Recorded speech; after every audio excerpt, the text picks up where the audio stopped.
On October 17th, Islamic Jihad destroyed a hospital in Gaza when a rocket aimed toward Israel misfired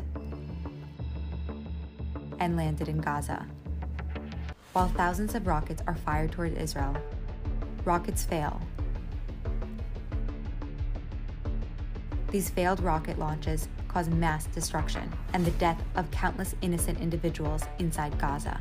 Islamic Jihad is responsible for the failed rocket launch which hit the hospital in Gaza. I repeat, this is the responsibility of Islamic Jihad that killed innocents in the hospital in Gaza.